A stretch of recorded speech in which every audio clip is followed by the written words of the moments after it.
Now, Michael Schenker closed out the festival with a set of UFO favorites, and Paul Anthony had a chance to sit down for a catch-up with him. Michael, we last saw you at Planet Rockstock in Treco Bay in a freezing cold South Wales, and you were celebrating a special anniversary. What do you remember as that day? Because Robin McCauley, again, he delivers the vocals so fantastically, doesn't he?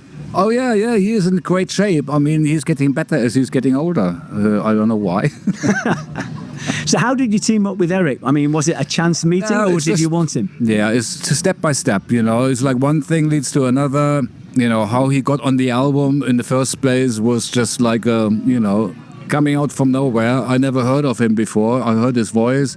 I said to Michael Voss, he needs to be on the album. And the next thing, I had a choice of, like who you want to have, as the main singer for this My Years with the UFO. And I said, Eric, if we can get him, and here he is. So how special is it now to do, I mean, obviously it was a long, long time ago, but you had that special time with UFO. Obviously things move on, things change, but to actually go out now and do those classic songs that you did with UFO, how special is that as an artist? Well, it's very special because this is not just my years with the UFO, these are my songs with the UFO. And so I'm basically doing a 50th anniversary of those songs, and that's why it's a very special. So after this run of doing the UFO years, what's next for Michael Schenker? Because you're not done yet. You still have a load of things to do. You still have so much music to give, so many live performances. What's next? Will it be back in the studio, new material, or what's the plan? Well, next basically is we are actually releasing an MSG album. I recorded 3 albums in one go in 23, and the UFO thing was the first, then MSG album, and an acoustic. It was supposed to be acoustic, but just instrumental, but it ended up to be one of my favorite things, and it's just like I did not expect that to happen. It's a fantastic album, and I don't know when that's going to be released, but we're releasing, I think the album is going to come out October 3rd, and it's called Don't Sell Your Soul. And we have Eric singing on it, Robin McCauley singing on it, and Leah, I call him Leah. He has got a long name, but I can't say that name. I think the bottom line is you as an artist absolutely love what you do, and thankfully we can't see an end to it. You just keep on going, doing what you do. Michael, always a pleasure catching up, and long may your success continue. Thank you so much. Joanne Shaw Taylor co-headlined the main stage on Friday night with Dirty Honey, who we'll hear from shortly. But I asked her what the differences are between playing bigger festivals and smaller ones. To be honest, I just enjoy festivals. I think for me, there's not really too much difference in, whether you're playing to 3 people or 3,000 people, as long as the energy's right, which is my job to make sure the energy is right. I'm thankful to be performing to anybody. I mean, I think the main thing is a festival's pretty much like a busman's holiday, and it's a chance to, for example, today we got off festival off stage in Finland last night, drove to the airport, did 2 flights, got here, none of us have slept. But, I get to see you guys, Planet Rock, who's always been family to me, and you've championed me from a very early age.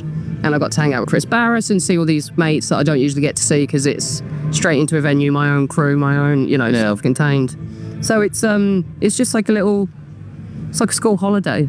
Gonna go a school trip with your mates. I agree. I find them to be that way as well. When you're booking festivals or you're handed a tour itinerary or something, when you're going down the list, do you look at them and go, I'm going to circle that one because of this? What are the things that you'll go down the list and go, oh, that's a good thing. That I'll look forward to that, because I know it's a very vague.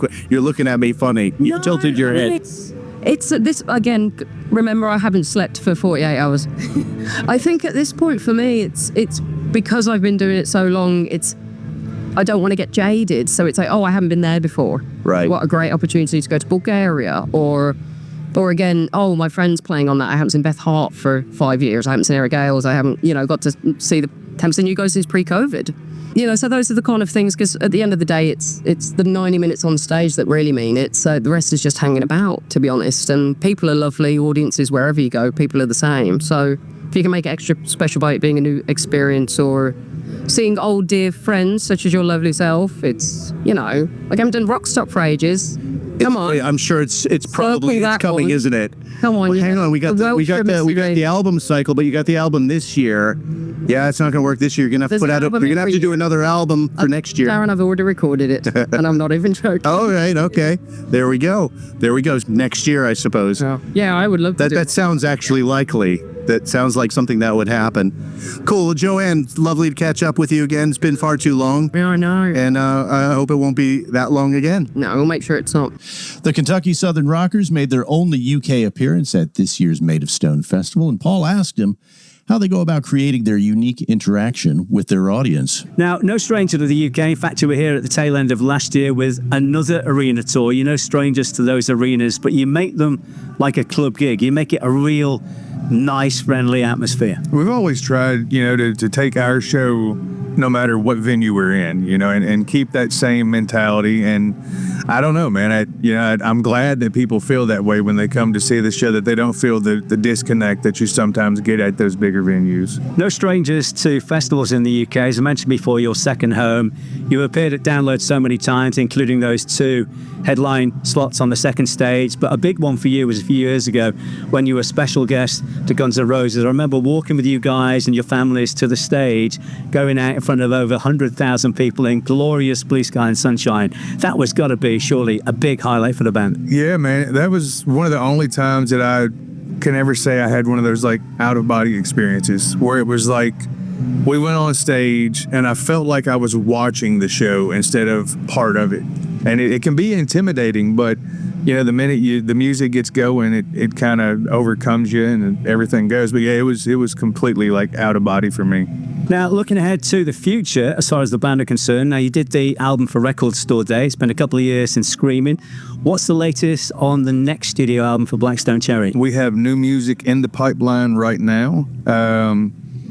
And, I don't think I can say when, but soon-ish there'll be some new music coming.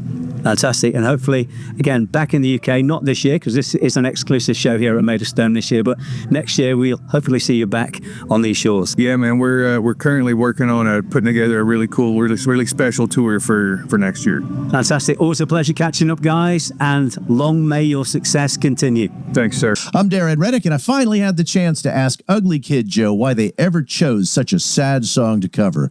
I sat down with guitarist Klaus Eichstad and asked for an explanation. I just wanted to start off by talking about one of the songs that you guys play that I always say and have done for years, said, I'm never going to play this song again. As the father to a son, Cats in the Cradle, man, why were you attracted to that song in the first instance? Where did that come from? How did that come to be in your canon? Pretty simple. Whit grew up listening to that song as a kid, 8, 10 years old. Him and his sister knew the words verbatim for the whole song. And it's just a song from his childhood, really. Right. And before I was even in a band with Whit, he was in another band, and they would cover it. Right? And then when Ugly Kid Joe formed, we sort of brought that into our set, and he always just sang it really naturally and really easily for him. Right. And then when we were doing the record, the first full-length America's Least Wanted, we weren't even considering putting on the record. We were thinking that's just a live song we do for fun, right? Right. Chill out in the middle of the set. And we realized we don't quite have enough songs. We should probably dig into the repertoire a little more, see what else we got. And, everybody's breaking out demo tapes. And someone's like, why don't we just cover it? So we went for it. It started sounding really good. And then we got really into it. And we started renting sitars. And, we were in Devonshire and LA. So we had all that at our disposal. Let's see if we can get a sitar on this. We actually ended up with, I think they were sitars made for guitar players or something. Yeah, there's one of those. You sometimes see Steve Howe playing one of those things. Crazy instruments. I don't even know where to start. But exactly. Okay, so if they had one there, who played it then? Yeah, well, Dave actually played it. Yeah, Dave. So let's move away from that particular song, and I'm interested in how a band like yours approaches different sets to different sort of, not so much different venues, but for example, you're here on the bill at Maid of Stone Festival, but you're going to be playing at our festival at Rockstock in a few months' time as a headliner. So theoretically, the set you're doing here at Maid of Stone will differ in some way in energy. Tell me what does differ when you're moving from a I'll call it a support slot, but not a non-headline slot into a headline slot. Well, obviously the big difference is the length of time. Right. pretty much that's it. We kind of rotate songs and we switch up our set list every tour here and there. I mean, we play the crowd pleasers and stuff. We got to play those. Yeah. But we do mix it up, and we're actually really excited because we are right at the cusp of finishing our new album, and we're actually mixing Dave's mixing right now as we speak. That's always fun when you get to plug in a few brand new ones, you know, and see how it goes. Yeah, that's really exciting. Thanks very much for chatting with me, Klaus. It's lovely to see you, and I will see you again in a few months at Planet Rockstock, of course. Have a great set, and we'll see you soon. All right, thank you. And someone we're always pleased to run into is Sweet's Andy Scott. He and his band took the penultimate slot on Sunday night with their unique brand of sing-along rockers, and Paul took a few minutes to ask the legend about the puzzle of putting together a set list. Andy, great to see you. We keep bumping into you here, there, and everywhere. You did one of our Planet Rock events not too long ago. You're still touring worldwide. You're still doing what you love. How do you manage when you go and do a set list? I mean, I think I might have asked you this before, but with your back catalogue as Sweet, how the hell do you narrow it down, especially with a festival like this, to actually get those songs in? Because there's so many you have to leave out. Well, you've just said it all. It's difficult to stick them all in. We do angle some gigs where we don't do the real early material, but then when it's a Sweet audience, this is a festival, so it's got a mixed bag of people, but when it's just a Sweet audience, hour and a half, we might even chuck the ones from 1970 in, you know, the really bubblegummy things, and I've got the band playing them now. I go off stage and have a little rest. It's fabulous, and but a gig like this, we've only got 60 minutes. We want to give them all the biggest of the hits. We want to give them the known rock songs, and we want to get one new one in from the new album. You know, the Full Circle album. So we'll see. Hopefully, it will be one of those cornucopia of fabulous music.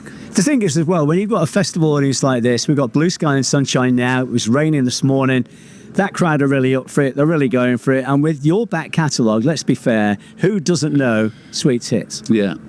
We get a lot of that in the festivals in Europe, where if there's any lyrics that are slightly, oh God, what's coming next? You just point the mic at the audience and they'll sing it for you, you know. Brilliant. Well, it's great to see you still doing what you love all these years later. I know a lot of people in this audience, like me, grew up on the band, still love you to this day, and long may it continue.